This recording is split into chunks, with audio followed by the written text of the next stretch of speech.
Hey there. Today I am once again joined by Josh to finish off the Marvel Crisis Protocol tier lists, doing one for the 5 threat characters and then another for the 6+ threat characters. My name is Nate, and welcome to the Gamers Guild. So, jumping right into it this week, if you haven't listened to any of the other videos, a quick idea of what the different tiers mean to us as we are grading the different characters. S is you can put these characters in any situation and they can do their job very well. A character like Valkyrie, who just is able to be multifaceted, just has a lot of different aspects to the character, is usually going to be S tier. A tier are characters, in addition to being seen in their own affiliation, can easily be taken as a flex character as well to help fill out the different spots and rosters because they're just kind of the best at what they do. So a great example for that might be Hawkeye or Taskmaster. B is an average character who can help pad out the affiliation requirement for your squad while still being very useful to your overall roster or strategy. Because of that, they can also be taken because they synergize really well with a specific leadership ability or squad. A great example of that might be Captain Marvel, especially like in Brotherhood. Then C is a below average character who lacks in a special role or is just kind of a jack of all trades, but master of none. A great example of this, as you will soon see as we discuss it as well, spoiler alert, is Ghost Rider. Then finally, D is a character that in most situations can be outshone when compared to other characters in the same threat range, and even in affiliation, there's going to be better options for what you're ultimately trying to do. Now, with that in mind, let's jump into it. All right, so here we are with some of the 5 threat combinations that you can have. We are not going to be talking about any of the gemmed characters that we just don't really see a lot of play. So here in a second, like when we get to the 6th threat, you're not going to see Ebony Maw or Loki with the space gem or anything like that because those are just some expensive combinations that just really don't seem worth it. So, for example, here you don't see Ronan with the power gem, but we do have Loki with the mind gem and Corvus with the reality. And I guess with that, you want to start us off? Sure. I want to start off talking about probably my favorite character on the list. Um, and that's there's two. There's I was probably about to say two. which one. There, you Which got one? options. Uh, it's gonna be Ghost Rider. All Um, right. I'll put him in the C tier. Yeah. Um, so one of the things about a 5 point character is I think like they can sort of not necessarily run the table, but they can do a lot of things every turn. A lot of them can. What I expect for them is to particularly be able to move people or be able to hit hard or dice fix or be hard to kill and some combination of at least another one. Hmm. And Ghost Rider's thing is he kind of hits hard, not accurately because he can't dice fix, Hmm. and then he's quote quote fast, but other characters are faster than him. So, and he also is very power hungry. He doesn't get power very well. He doesn't have any kind of passive generation. Uh, He does, but it's reliant on your opponent. yeah, it's weird. He's a fast ranged character that doesn't really want to he doesn't really want to use his range. He wants to be in the fight with his friends, and then your opponent ignore him, which is just weird. Yeah. Uh, I did use him last night in an Infinity War game though, and he really likes having range 4 Chains of Damnation strikes Oh, and absolutely. range 4 Penance Stairs.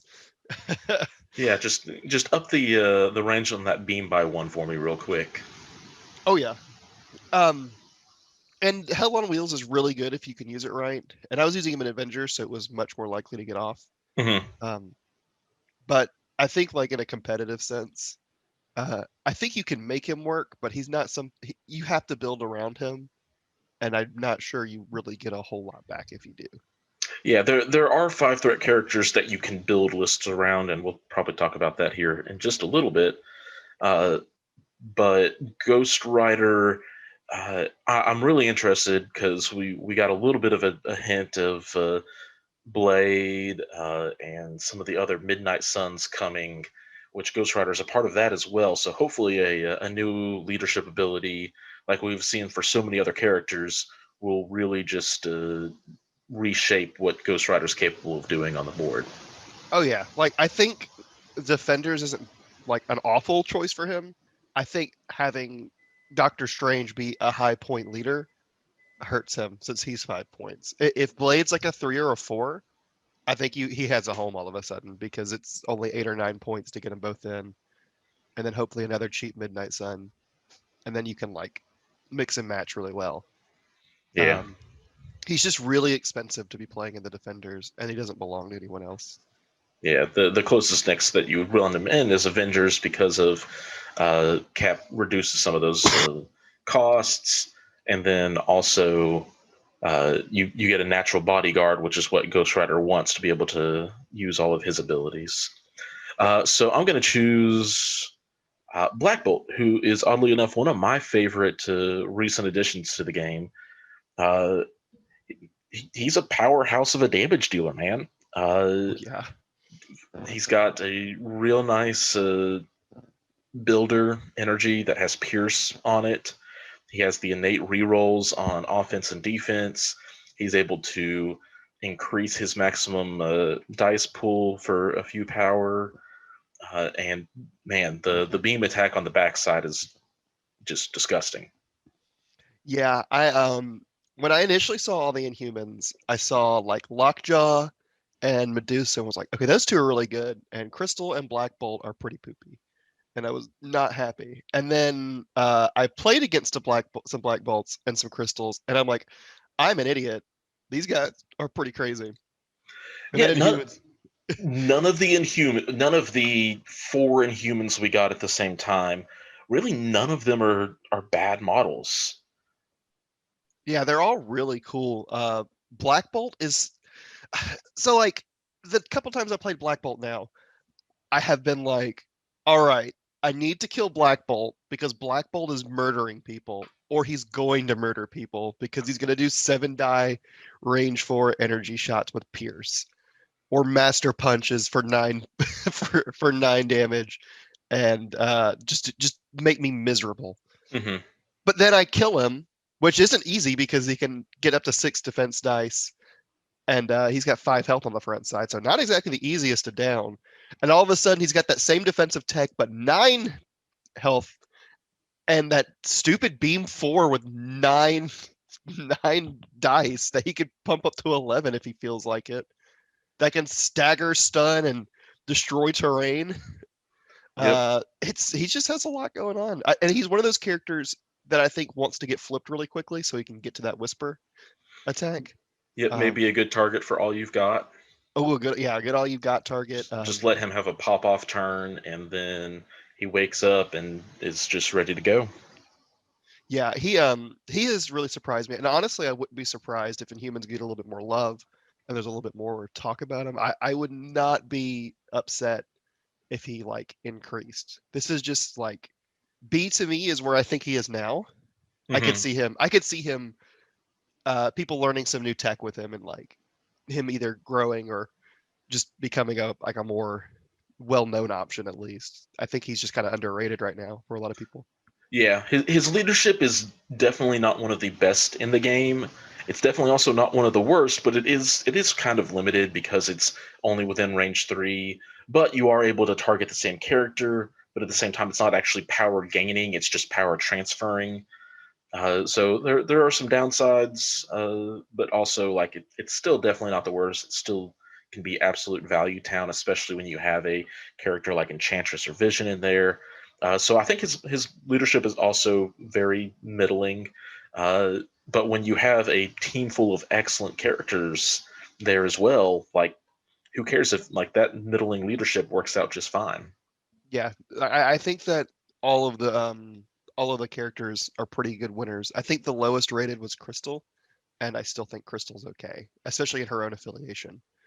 Yeah.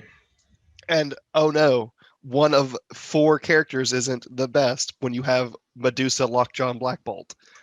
I Yeah. think but they've also got access to Ronin and Beast. And Beast is an excellent 3-pointer. Yeah, Beast is really good. Got the throw, he's got mobility, and that's one thing that a lot of people I think underestimate on Black Bolt is he's actually he's kind of like MODOK, but more mobile. The main thing that he's missing, of course, is the ability to control opponents on the board. So he doesn't have any pushes or throws, uh, but he has the mobility with the normal medium move, but then also his master punch giving him that place effect really lets him stay on objectives quite well. Yeah, I could see it kind of like a more mobile MODOK, not quite as durable, not quite as but a lot of the same principles. Like Hmm. you can use him like a turret, or you can just have him go in and just be a monster. Yeah, and a great turn he makes. But on to the next one. Who else you got? Well, I think that we already name dropped him, and I think he's probably one of the basis that we all kind of rate our 5-point characters on, Hmm. or at least what we aspire them to be or not to be. Please, not to be. And that would be MODOK, who's going right in the S tier. Um, Now, if you had asked me like a year ago, I would have told you without hesitation that MODOK is easily the best character in the game. No contest, no question. Um, there's no one close. But I think that over the past since his release, I think they've done a great job of not touching him in the least, but releasing characters and cards and crises that make his stock go down without directly touching him. Um, and I still think he's probably the best character. But notice I said probably because people like um, Valkyrie and Shuri's stock continues to go up while his continues to go down. Hmm. Um, but he is the premier 5-point. His one thing that he lacks is what we talked about, mobility. But he hits like a truck with a mystic attack. He can hit multiple targets with his spender. He gets extra power because of sat power. He can dice fix everything because he's got he's not free rerolls, but he can pay for rerolls. Um, he blanks wild, so you can't use special conditions on him like the wild staggers and stuns and stuff. Those don't work, or throws or stuff like that. And he just got this insane amount of health on his front side. Uh, so getting him dead is just really rough. Yep. As soon as he's flipped, he's super vulnerable.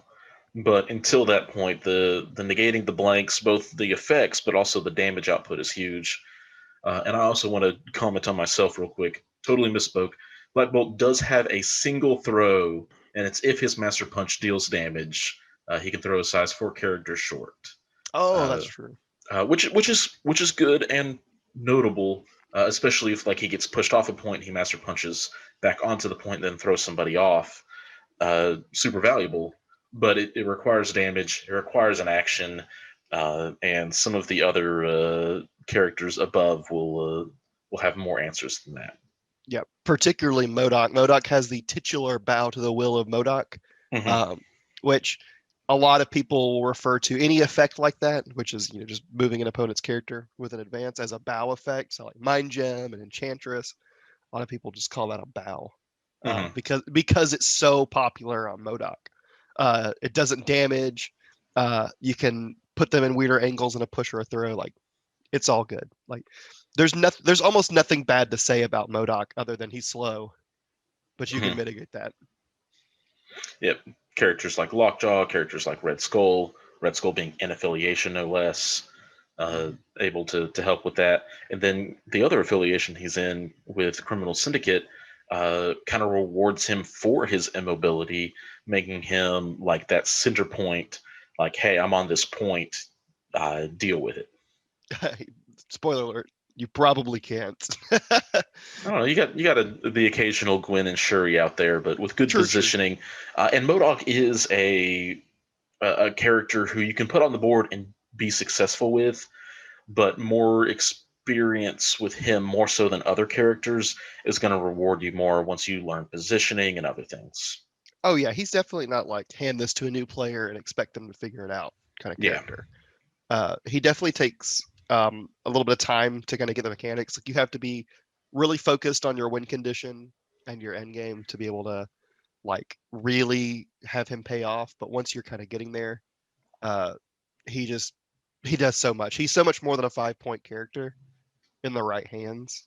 Hmm. Um, and there's times where you you could put him in a position where you have to kill MODOK, but you cannot kill MODOK, and MODOK is going to. It's kind of like what I talked about with Black Bolt, but MODOK doesn't feign that promise. He will kill you, and he will not die most of the time.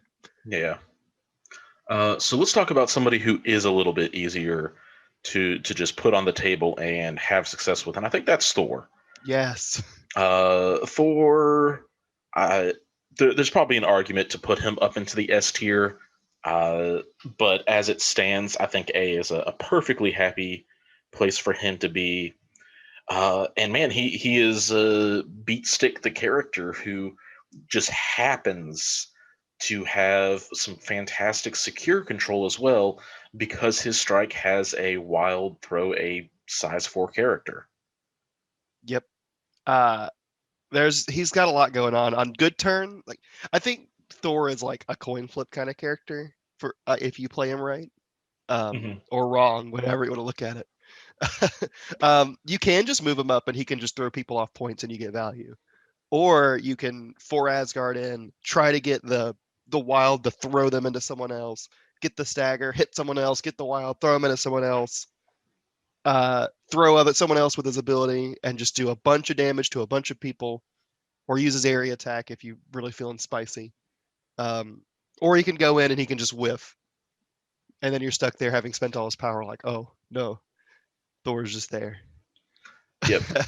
And Thor is certainly vulnerable to that. He doesn't have any dice fixing. The leadership doesn't provide any dice fixing. Solid leadership, though. Great leadership. Yeah, being able to spend a power to heal or remove a status condition is, I want to say, pivotal. Like, that's just huge. Yeah. And in affiliation, he's got a few more survivability options, so you can be scarier with him, like Odin's Blessing and Rainbow Bridge. Either get him in or get him out if you need to. So he's got. I think in affiliation, he's way crazier because you can be more risky with him, with your tactics cards anyway. But either way, he's just super good. I think that Thor's only not in S because the character or characters, no spoilers, in S are just that 1 point, but like that tier list is just literally the one grade above him that he can't. I don't think he gets there. Yeah, if he had the Inhumans reroll ability or something, he'd be fine. Oh, well, I think he'd be broken. But he'd be very, very, very broken. I don't think he needs anything else. I think that if someone had lost a little bit in some slight department, I think he would be up there. Yeah. And I think the other thing worth mentioning is he's also able to hand out 2 of the nastier status conditions in the game. He's got a guaranteed shock with his hammer throw, costing him a power, but it's range 5 dice, and it just applies the shock condition, which can be huge if you're having to duel, or you're just looking for him to be able to do something turn 1, move him up onto a point and hurl the hammer. Then the next turn, he's guaranteed to still have enough power for Asgard. And he'll probably be in range at that point, so that's a really good look on him. And then, of course, with the 4 Asgard, if you deal damage with those 6 physical dice, which most of the time you usually at least get a point through, unless dice just really don't like you, you get a stagger, which, again, is probably the worst status condition to put on a character. If you can get the stagger and the throw on the wild, that's even better, because they typically can't attack back. If they're going to have to spend their entire action just moving back to the point that you just knocked them off of. Yeah. But yeah, I'm glad you mentioned the hammer throw, because a lot of people forget about eating his hammer at people for shocks. Like, he hits a range 5 shot, and a lot of people seem to just ignore that. Maybe it's because they want to build power on him, because the more power Thor gets, the better. But it's totally worth the 1 power most of the time. Yeah, just 1 power and an action to maybe deal a couple points of damage, but most importantly, you get the shock on the Hawkeye, the opponent's MODOK, etc. Valkyrie. Yeah. Like, there's a lot of good options. All right, who's next? So I want to round out the tier list, but I want to talk about my other favorite first, and that's Loki with the Mind Gem. So I will be the first to it, and he's a B, sorry. Okay, cool. I just figured we all already knew. All my favorites are in the lower half, it looks like. So I'll admit that I was a hater. I was a hater at first. When he came out, I looked at his card and I thought, wow, I really don't like him that much. I don't think he really does a lot. And then I looked at the mind gem. I thought, wow, that's a lot of expense for not a lot of gain on a character that's not that great. I don't like it. And after a while, playing some Asgard and then most particularly Web Warriors, I have totally come around on that. And I wish I could put him higher, but I don't think I can. Uh, Mhm. he's so good. Mind Gem is amazing. His little bubble of no of basically root is amazing. And then he's sort of another character that wants to be flipped over because then he gets the you get to hex and root everyone within 4 of It's him, like the basically. even worse bubble. Yeah, and he's so annoying and hard to kill. And uh, I think a lot of other people also underestimated I Am a God counting blanks, Hmm. but I Am a God counting blanks is pretty nutty. It typically pays for itself or more if you do strikes, Yeah, being and then able his to get that on there is fantastic. and then also keeps him relatively safe. Like you don't have to trickster all the time and move him out of position. You can just do I Am a God, and he like will typically just take it. He'll just be like, okay, cool. I rolled 2 blanks and a shield. It's not an. I feel like that's not an uncommon roll when I play him. Yeah. He's in a little bit of a weird spot because of at 5 threat and what he kind of does with the mind gem. Because normal Loki is probably around a B, I think, is where Will and I ended up putting him anyway. But you add on the mind gem, and he kind of just becomes a different version of MODOK to a degree because it still has that control option, but then he's also got this little debuff. But he also has some damage output. He's getting 3 power return naturally, so being able to I am a god on offense becomes a little bit more likely. Uh, yeah, I think B Yeah, is a solid place for him. yeah. I think if I think the thing holding him back in particular is that Infinity Gems count for a character slot. I think you could see him hit A tier if Infinity Gems didn't, because you could see him splashed in a lot more places if he's only taking up 1 character slot in your roster as opposed to 2 character slots in your roster. Interesting. Well, you know what? If we're talking about Infinity Gems, and I was also about to round it out, but this was just a better transition. Yeah. Let's talk about Corvus, because really, Corvus with Reality Gem costs 3 character slots, if we're being Yes. honest. Yes. Yet, I still think he makes it all the way up to S. I think even if you don't take the full 3 character slots, he's an S. Uh, Just Reality Corvus on his own as S. yeah, I think you could just take Reality Corvus and it's an S. I think with Proxima, that combination is probably one of the best 8-point combinations in the game, if not the best. And we rate. I've rated all of them. Well, I guess I wasn't here for your 4-pointer. So I rated Proxima based on her not being with Corvus, and I'm doing the same with Corvus. If Corvus doesn't have Proxima, he's still an S Hmm. tier with the Reality Gem. Um, funny enough, he's the best MODOK killer in the game, in my opinion. Yeah, I think there's an argument to be made that MODOK, or not MODOK, Magneto might fill that role just a little bit better because he's also able to hurl terrain into MODOK's really low physical defense. True. But otherwise, yeah, Corvus, and it's all about his own version of I Am a God, which only works on offense, but still getting to count blanks as successes is just not what MODOK likes to see. Yep. Oh, and the big thing about Corvus in particular is the Reality Gem letting him count a single skull. Hmm. So when you make an attack into someone like MODOK, as long as you don't roll multiple skulls, your dice have a 7 out of 8 chance of success as opposed to the normal 50% chance. So the only die face that will not hit is um, The the single block. shield. Yeah, the single block, and you have twice the odds of critting and getting more dice, which also have.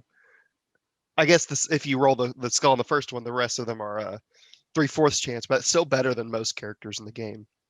Yeah. And then he gets like particularly in the MODOK thing on his strike, he's got Pierce. Pierce is the only wild effect that I can think of off the top of my head anyway that could get through the wild blanking ability. It still blanks one of MODOK's blocks, but then because it's Corvus Glaive and he can use the Glaive's Edge, even though MODOK still blanks the wild, it still counts as a success for Corvus. So he can do that to a lot of people. Just run in, do a 5-die strike, hit, get all the power back, do it again, and they're done. Yeah, this 5-threat Corvus is the epitome of the assassin character in the game. I think. Period. He's very mobile. His spender death blow guarantees a medium move with the chance at getting just another attack off with the flurry. His success rate on damage can just be crazy because of the Glaive's Edge. And he's pretty durable overall. 12 total stamina, has the invulnerability. 3s on defenses is average, but then you roll in the natural negating 1 damage to a minimum of 1. Plus, he's also then got 1 skull to count as a crit. Makes him pretty durable as well. Yeah, and one of my friends showed me this when you play him in Wakanda, which I haven't done since Drop Off got banned. When you do Rocket Boots Drop Off with Proxima. If you do Vibranium Shielding, because it's not invulnerability, I think Proxima has invulnerability, so she doesn't get it. But your Corvus ignores 2 damage to a minimum of 1 damage if you do Vibranium Shielding with him in the list. So you could dig him in for a turn and him just be almost unkillable. Yeah. He's real good. There's really not a whole lot to say. He just by himself and with Proxima, there's even more to say. Being able to control priority with having 2 characters. If you have a 5-character team versus a 5-character team, the Corvus Proxima player always has priority if they're playing it right. Yep. Which is really good. Yeah, he's also a model that's very much more like Thor than MODOK, where you can just set him on the table with the reality gem, and he's going to do his job. He's going to go around and start deleting characters. You can kind of leave him out in the open. He's got the durability to take some hits and not just fall over. He's real good. He is very good. All right, sir. Which of these 3 left do you want to talk about? We're gonna round it out now. We're gonna talk about Ebony Maw. All right, let's. The other Black Order. Yep, we're right there. Right there. Sound good. Right there in the D. Yeah. I think in the game, there are 2 characters I think are a little disappointing to me, and that is the first one is Bullseye, and the second one is Ebony Maw. I don't know what it is, honestly. You look at his card and he looks like he's got a whole bunch of really cool stuff, and then every single time I've ever seen anyone put him on the table, including myself, he just does not perform. He just doesn't have it, and I don't know what he needs. More power is what I think he needs. He is super power hungry. So he's already at 5 threat. He does have 3 power a turn, which is good. It's helpful. But unfortunately, his defense is very similar to Magneto, except he's only got 2 physical defense, 2 energy defense, but he can spend 2 power to use his Mystic, which is that real nice 6, as his physical or energy defense, but it costs 2 power. And so you're at this point of like, man, I get this 6, but then he's not going to usually get the power back, or if he does, it's only 1. And then he doesn't have power to do his throw, which is a size 4 terrain throw, which is great. Or he doesn't have the power to do the Herald of Doom, which is also disgusting because enemy characters won't gain power for the damage dealt, and it has a size 2 throw, which is kind of middling. And I think a lot of this comes to the fact that his builder is just one of those that only gets guaranteed 1 power. Yeah, I feel like, I don't know. I've always talked about, I feel like he was point costed at a time where maybe gems were different and maybe they didn't cost power or something. Because like, excuse me, at like 5 points with a mind gem, Like if he was 5 points with a mind gem, he feels really good. At 6 points with a space gem, I don't think that's great, but I could see it.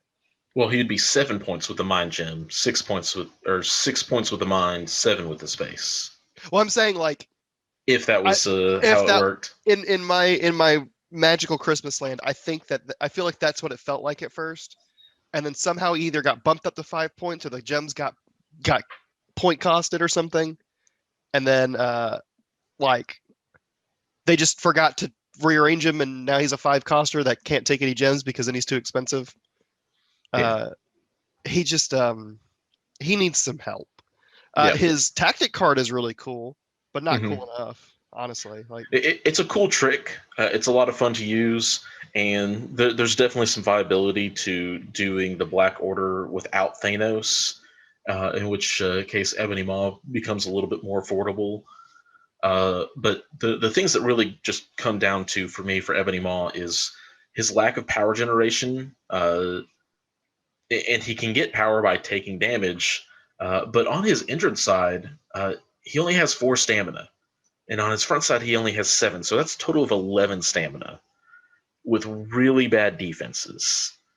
That yeah, you're the one who has to spend the power, which is okay sometimes looking at Vision and Magneto, but they're able to build power a lot more efficiently than Ebony Maw can.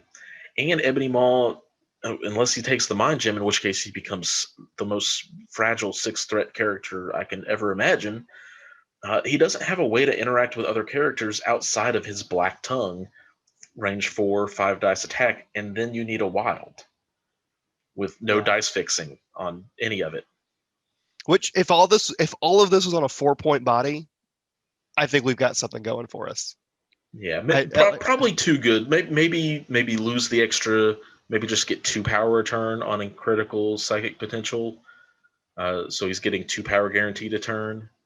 yeah, it kind of feels like Bullseye. Like I said, like either gems were different or he was different, and they like added something to somewhere that ended up basically giving him a full point cost, and he just didn't get looked at again. Because that's what it Yeah, feels like for Bullseye too. Like Bullseye was a 2 coster, and they put like I don't know hit and run on him or something, and yeah. then And his throw is even 3 power. It doesn't even interact with characters. It's no, it three doesn't. power. And that's all of his power, and he can't. You can either use all of his power to do cool things on his turn, and then he dies because you don't have any power to do defensive tech, or you save all of his power to do defensive tech, and he still dies because you don't get any dice fixing. Yeah. He's just in this weird catch-22 state where you just can't do anything with him. All right, and to kind of seal what we're talking about and to point out some of his weaknesses, I want to talk about Angela. And Angela, Angela is personally to me and how I play, she's probably a B tier character, but solely because she has a 50 millimeter base and a long move.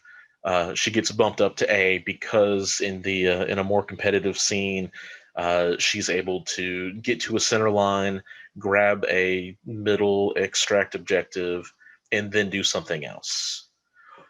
Which also means that she can then move up to and then attack, maybe if it's a middle secure.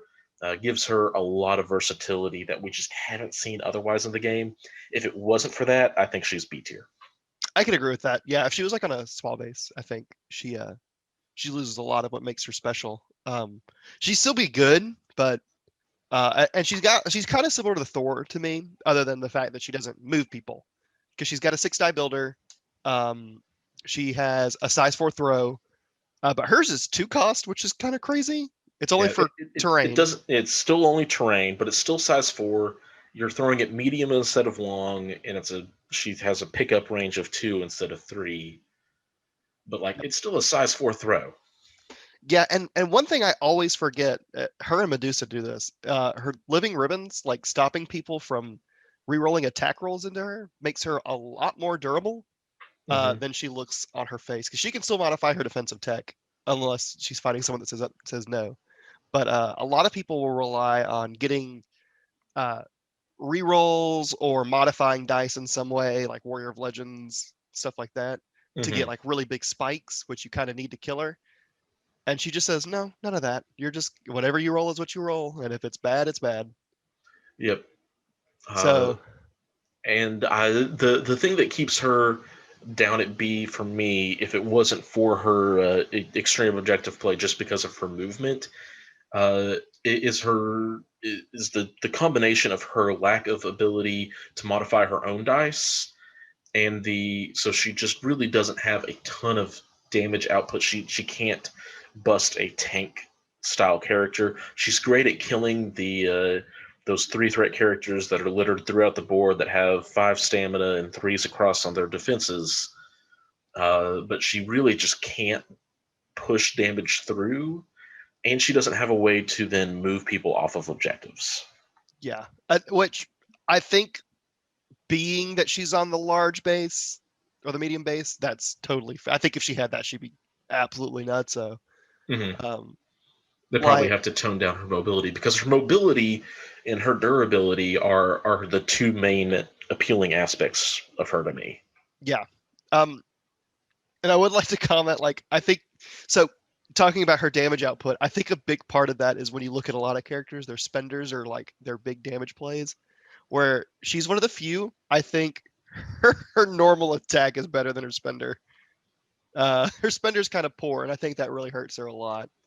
Yeah, if you're able to put it into a size 4 character, that's really the only time I can conceive it being worthwhile. Because like, Yeah, you do it into a size 2, you're spending 3 power to roll the same attack as your normal one, and like, man, cross your fingers and hope that you get the double crit wild on 6 dice. Ugh. yeah, that's such a weird activation cost. But I mean, with her having so much already, like I can be okay with it. Like Yeah. if in the right, she's kind of like MODOK. In the right hands, she can just do so much. Yeah. Um, I really wish that it was, instead of adding dice equal to the target size, because even a 7 dice for 3 power is not a huge upgrade. I really wish it was Taskmasters. Add yeah, dice equal to the physical defense. I really like Taskmaster Spender. It's a Yeah. really cool concept. Yeah. But so all in all, extremely mobile, can clear out the average defensive characters. So she's great at just slicing through a back line.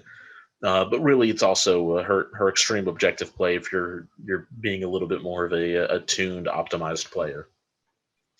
Yep, agreed. And that leaves Doctor Strange. Where do you want to put him? Sans gems. So, um, I may get a little bit of flack for this, but I think that with a no gem Doctor Strange, we're looking at roughly a C tier.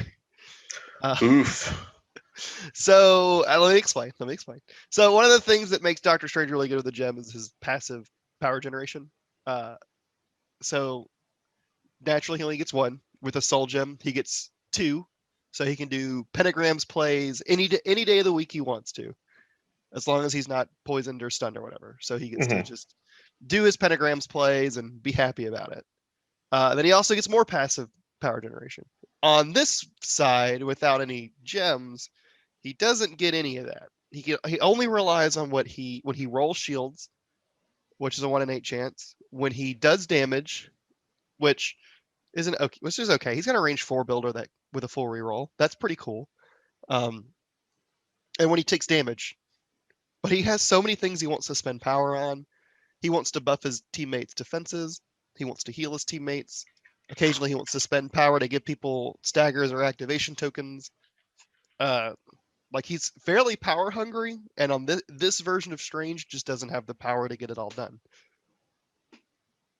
In my Yeah, no, opinion. I think you nailed it. A 5/5 energy builder is good for getting 1 or 2 power, but his lack of mobility means that he's probably only going to get 1 attack off per turn, and so that's just not going to be generating enough power for everything that he wants to do, when he can be healing, when he can be buffing defenses, and the shields. I mean, one of the best ways to make sure that Doctor Strange isn't getting power is you push him off of places, and you don't attack him, so he's not rolling those defense dice.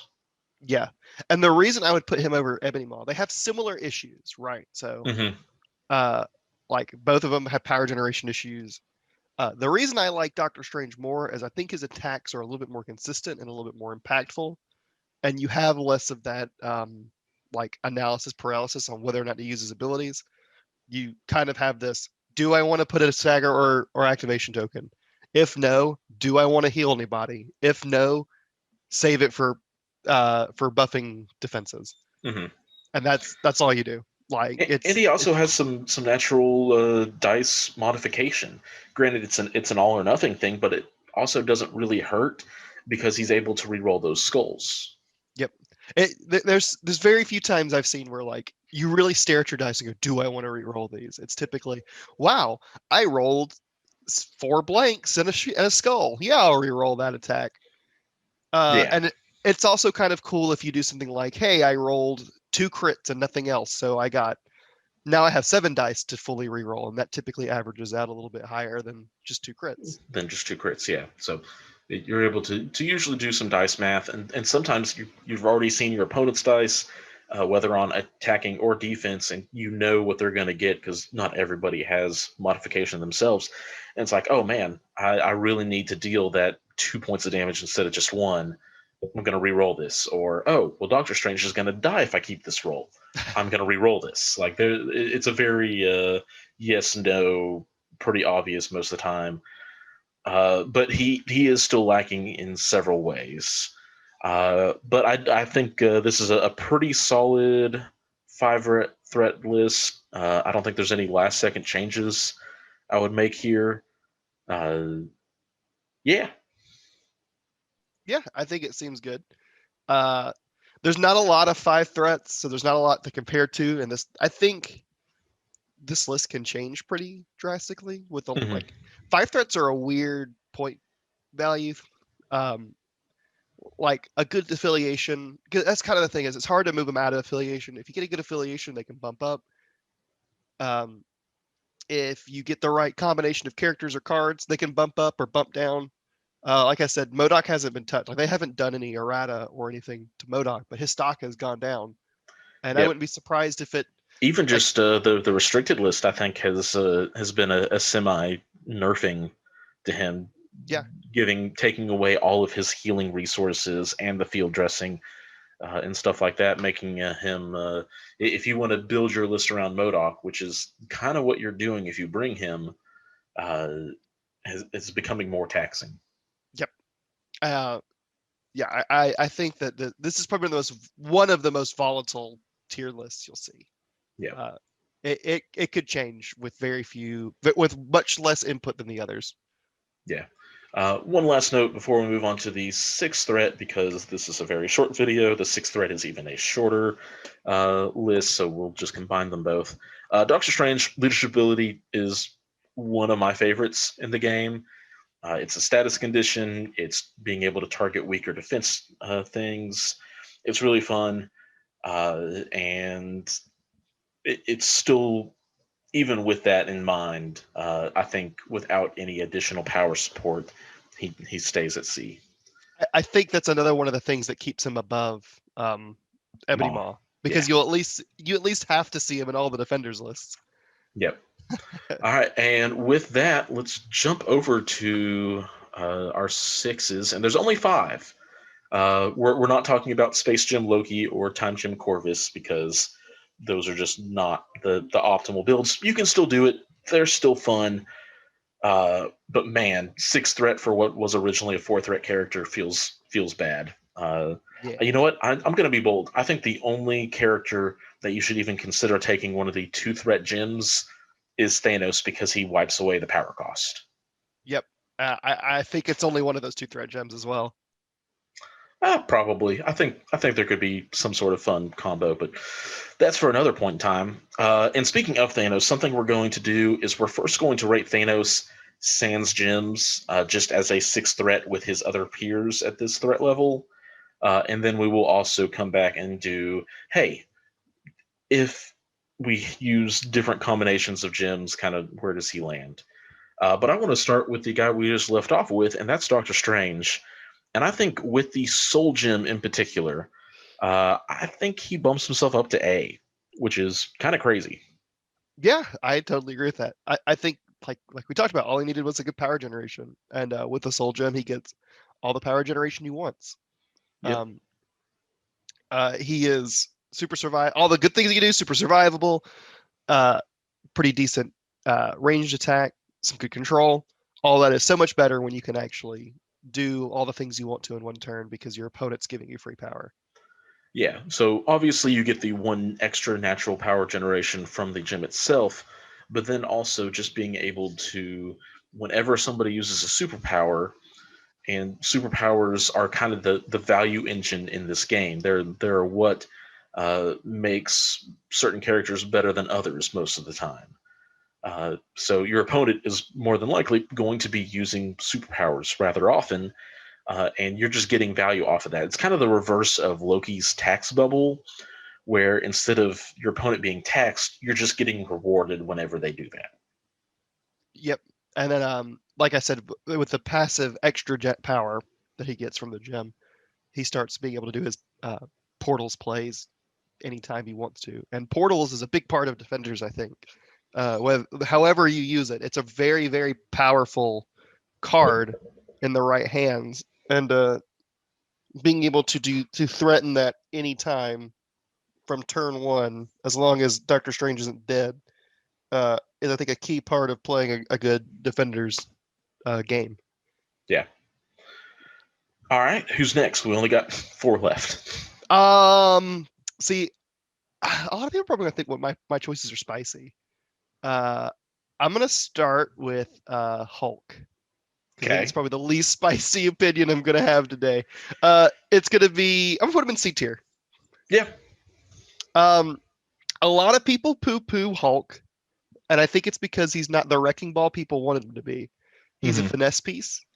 But I think in the right hands, he's pretty good. I don't think he's absolutely incredible. That is an on purpose pun. Yeah. But he is pretty good, and he can run a table if you let him, or if you can't stop him. And in the right hands, that becomes easier and easier. I think he, like I said, being a finesse piece and not a wrecking ball is the big downside to him. Yeah, I think a lot of the complaints, and one, he is a C tier character. He is not this Hulk of a character, if you will. So he definitely still deserves a C ranking. But also, I think there's just a lot of lost expectation on Hulk doesn't necessarily translate as well as some other characters as he does from comic to this game, where AMG have definitely nailed so many of the different characters. Hulk was one. I think they kind of they got the offensive power as he gets more damaged, but he's also very vulnerable as a cost to that. So I think there's a little bit of a miss there. And really, I think if he was able to get power on his builder, well, he doesn't have a builder. So if his normal punch strike was able to build power, I think he could easily be A tier. Yeah, I could agree with that. I think that's what a lot of people have asked for him to have, honestly, is some form of his own power generation. So he's not relying on just his passive and what your opponents give him. Whatever your opponents give him. Yeah. Yeah. Because typically, like, he is a character that can spend all of his power every turn. Easily. Yeah, like you can just go to town, which is part of what makes Hulk cool, but it also means that you are relying on your opponent or waiting a long time to build passively to be able to do the cool things with Hulk. So it doesn't feel as good when you have a character that sort of relies on your opponent to do things. Yeah, And whether that's increasing his attack dice, his power generation, yeah. Yeah. And he's so vulnerable to control and big bursts of damage. It's hard to get him to do the things he wants to do, particularly because I think one of the first things you do every single turn you play with him is Gamma Leap because he's probably not in the right position. Yep. 100%. And that's all of the power he passively generates just to do that. So then you don't get to do his throw, you don't get to do Thunderclap, you don't get to do Hulk Smash, which are all the really cool things he can do. Gamma Launch is his card, and it's a really good card, but it also takes up all of the power he passively generates. And that's once per game and only for very specific builds, I think. Yeah, it is a solid, just generic card to be also able to have in the late game where, like, oh man, I need somebody on this objective. Hulk can get them there out Hulk of activation. Yeah, which is really strong. But overall, he's got a lot of deficiencies. I think C is where he is. He's one of the very few characters in this game I think deserves some sort of errata. Yeah, or hopefully his second outing will kind of encapsulate him a little better. I think Yeah, they're but close. that feels bad. You don't always want, because like Spider-Man, the core box Spider-Man was disappointing to a lot of people, but he's still a really good character in the right place. True, true, true. And I really hope that you know what, let's talk about She-Hulk and why I think Hulk needs an errata and not a new release. Because I think She-Hulk is easily A tier and bordering on that S. Hey, Uh, Go ahead, sorry. I was gonna say, this is one of my spicy ones, but I'm gonna let you go with it. She has better defenses than her cousin. She has more consistent damage output than her cousin, uh, and she's got much better power generation, and that is not even taking in her leadership, which I think is top 2 leadership in the game. hmm I Uh, could maybe not top 2, but definitely top 5 for me. I, I don't know, man. It's just one of those things. Like, it's going to happen. It's a leadership ability that is going to trigger as long as you remember it, and then you're able to feed power into who you want it to. Like, it's just something that's going to happen over the course of the game. It's costing you nothing. It's rewarding you for just kind of playing the game in the same way that Red Skulls does. It is very good. Yes, very, She very good. has a size 4 throw.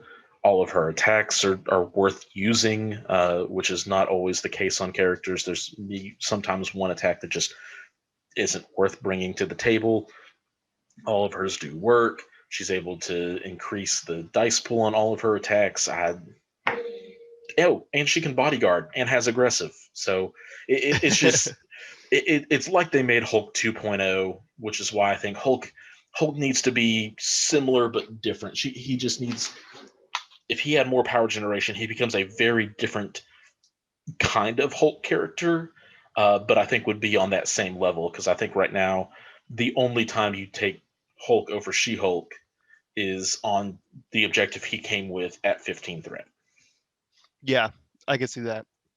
So this is going to be my first spicy one. I degrade her, my thought of her, by an entire letter grade. So I think she is a pretty good B and almost an A. So I can accept her being in the A tier. Like, I think that that's a fair place for her. Good. All right. So what do you not like about her as a So sixth threat? I don't like that she has some of the same pitfalls as Hulk, and that with there is less control that can do it, because you can't like Shuri push her if you do damage, because she's got the aggressive. But if you do like mind gems or throws, or pushes, which I play a lot of Web Warriors in Asgard, she becomes a lot less threatening because you can tell her to stay away.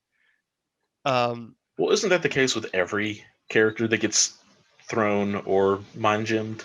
Yes, but they're not always 6 points. That's fair.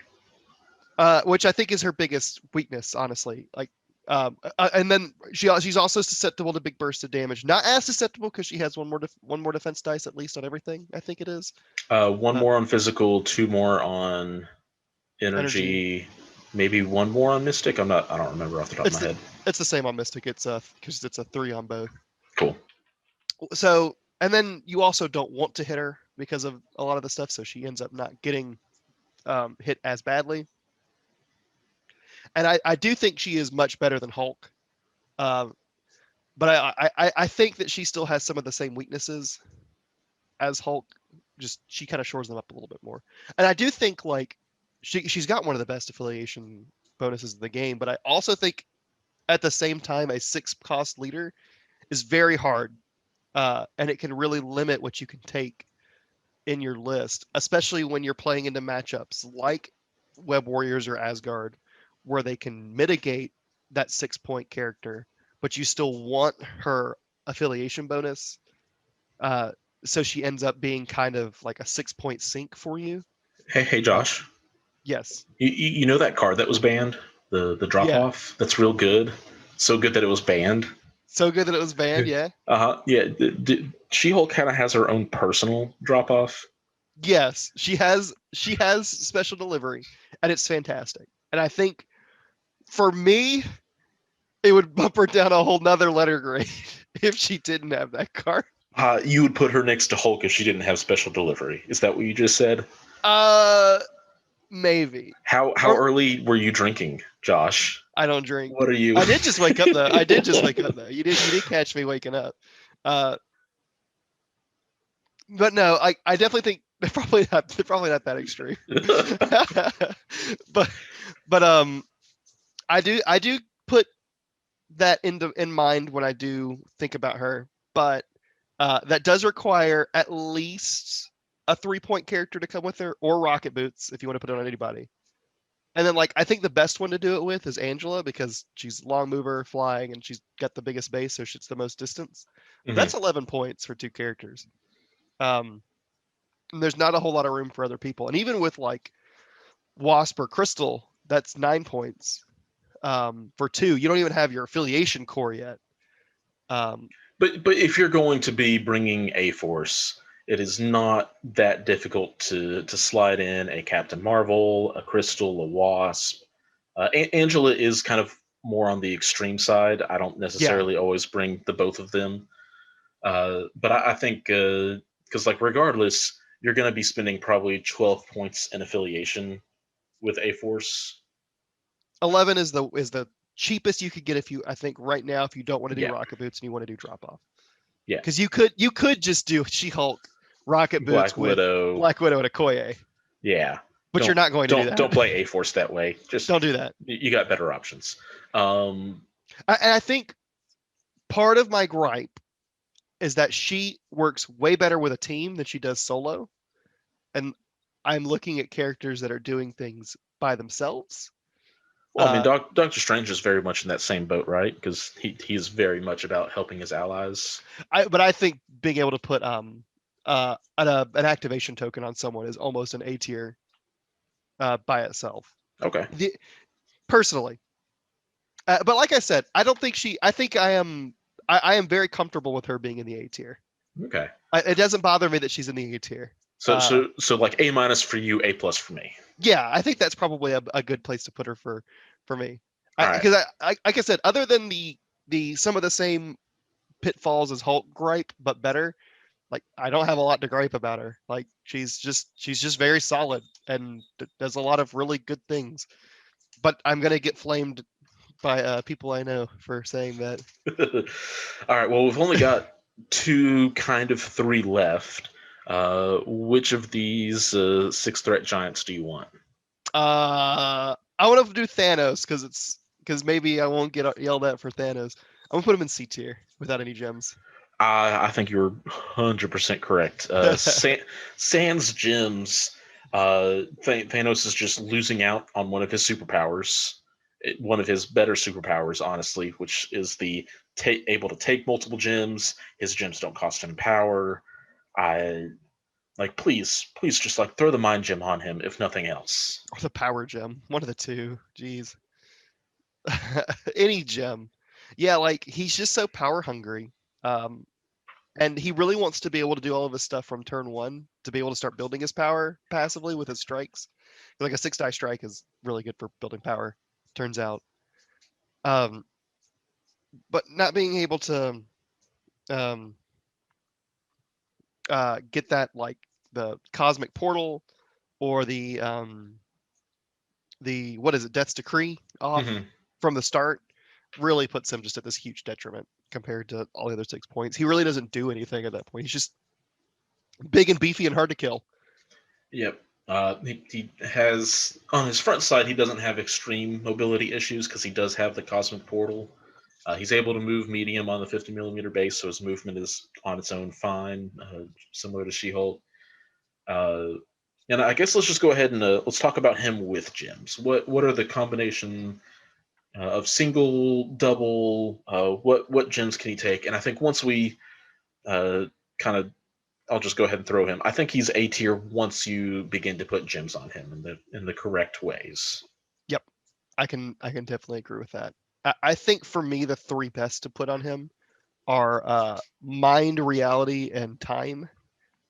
I think space is one you never take for me.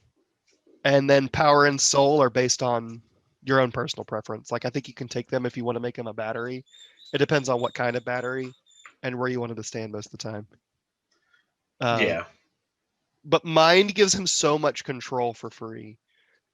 Reality makes him hit so much harder and be so much tankier. And then time is part of that 9-point Thanos build people have been talking about lately, where he just gets 3 actions. And yeah, at worst it's a pseudo charge.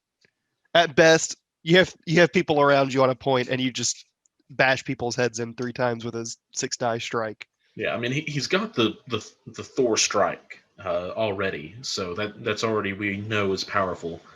But yeah, Cosmic Blast is real good. Being able to up that to an 8 dice for 3 seems fine, especially when you're then able to push away and then give slow condition, which I think is one of the meanest things you can do in this game. Yeah, it's almost a stagger for most characters. It's worse than I think. You slow and push, so they're either having to shake and then move their longer distance to get to where they want to be, or they're having to stay slowed, move back whatever they were just pushed, and stay slowed past that.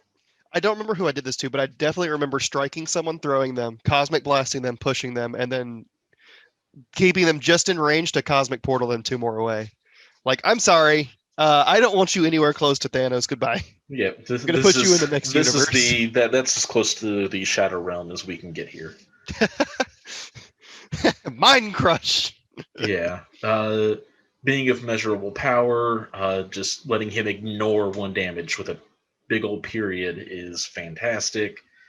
Death's Decree, real good, especially in affiliation where you just want to be killing people. That's kind of the plan 8.5 for them. Like obviously, you still have great control with Mind Gem Cosmic Portal on him, but also just giving Proxima Corvus more attack dice is never going to be a bad thing. Yep. And I think when you start getting like a lot of power on him, you can start seeing him outside of affiliation. Avengers is a cool one. Spider Foes is one people have been talking about lately. He can all of a sudden start slotting into random places and supporting random characters with Death's Decree and Cosmic Portal, and Yep. just be super rude. And it's really weird at that point because you're playing a Thanos list with just different affiliations. So it's like, yeah, I'm playing Avengers, but it's really a Thanos Avengers list. It's not Avengers with Thanos in it. It's a Thanos list that has the Avengers. Yeah, basically. When you're dedicating at minimum 3, maybe even 4 character slots to Thanos, so that he has different ways to equip his gems and stuff. Mm-hmm. All right, and that leaves Magneto. Magneto. And man, I think he could be S tier if he had a medium move, personally. But he doesn't have a medium move. He has a annoyingly short move. But I still think he's A tier. I agree with that. He does a lot. He's probably the best single target damage dealer in the game when you give him all of the things he wants to do. I bet When you set him up. Killmonger. Killmonger? Killmonger. No. Are you kidding me? No. If we're talking about a setup model that's supposed to kill somebody, Killmonger. No, don't make me praise Killmonger. I forget he exists half the time. But Magneto is absolutely a terrifying model to go up against. He improves on Ebony Maw's using your Mystic Defense ability because he's already got 3, so you're less likely to just die if you don't use it. And then the times that you do, you also cannot be pushed or thrown, which really helps mitigate his short movement, meaning that you're able to position him in such a way. Well, you don't even have to position him. You're just able to be like, cool, I'm not going to get thrown. But then he also has the metal constructs that you can play the positioning game with a little bit. So that if, like, Shuri's just trying to pepper you with attacks, you set up one of your constructs directly behind Magneto, and he can't be pushed in that 90-degree arc. Yep. And then you can do the same thing for some of your other characters too with that. Yeah. And then in affiliation, which I think he's just stupid good in affiliation. Like he doesn't have the same power problems because when you or your opponent throws, he just gets free power or gives free power. And he builds up to the same power as Ebony Maw, right? Because Ebony Maw gets 3, and then he gets 3 if he has both his Yeah, constructs he in. gets 3 on his own Yeah. once he has the second construct. He's also tankier because he's got one extra health. Mhm. Because Ebony Maw has 11, and Magneto is 6'6", right? I think he's 6'8". 6'8"? Oh Yeah, no, I'm just yeah, wrong.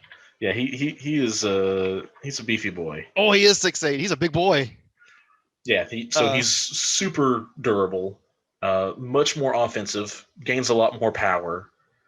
Like this is what we would have liked to have seen out of Ebony Maw. Like sans the throwing stuff, sans the not being able to be pushed around. Magneto is just durable with his base stat line and can become more durable when he spends power, yep. which is similar to Black Bolt.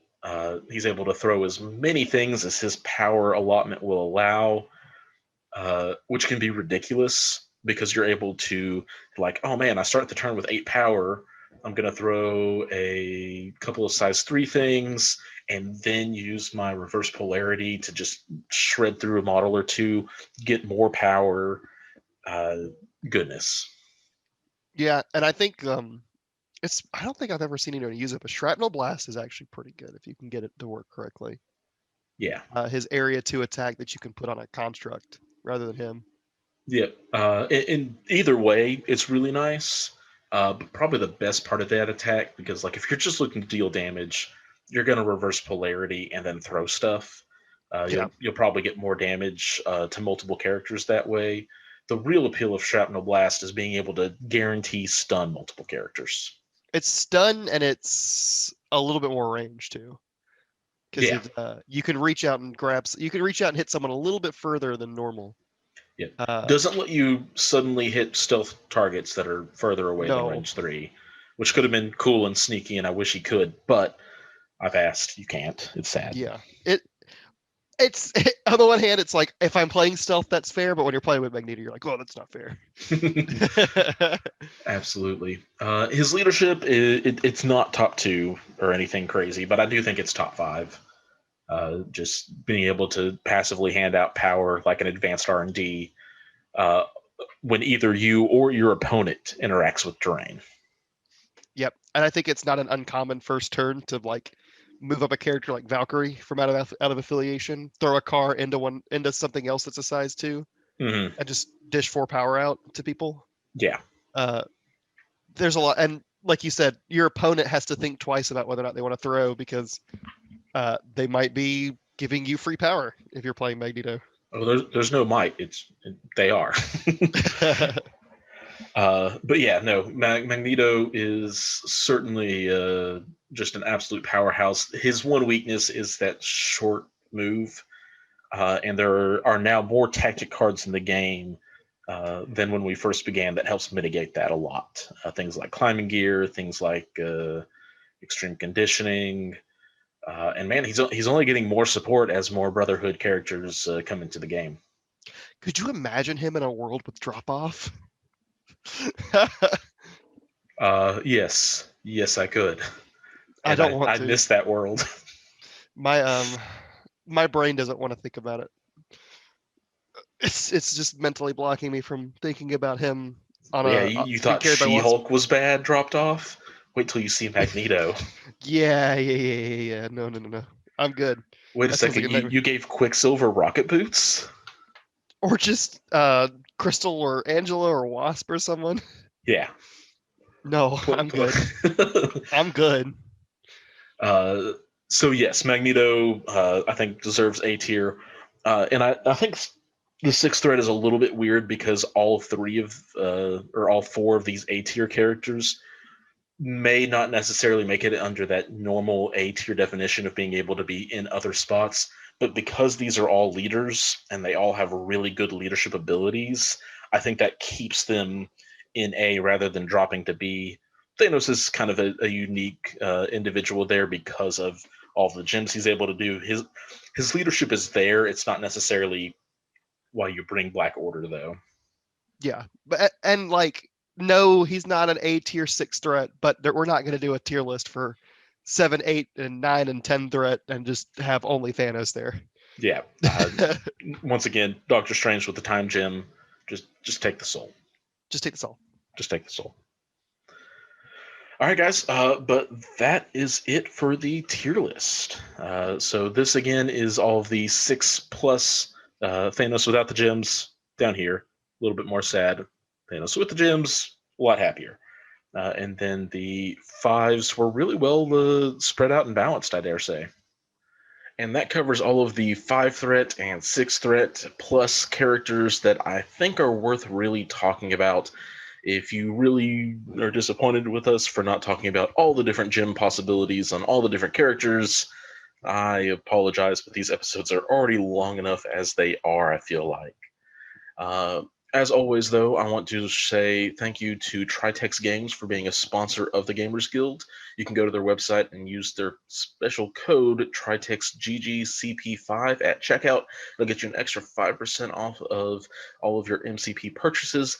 As well, whenever you leave a comment on a video during the month and you are subscribed to the channel, it will enter you in a model giveaway.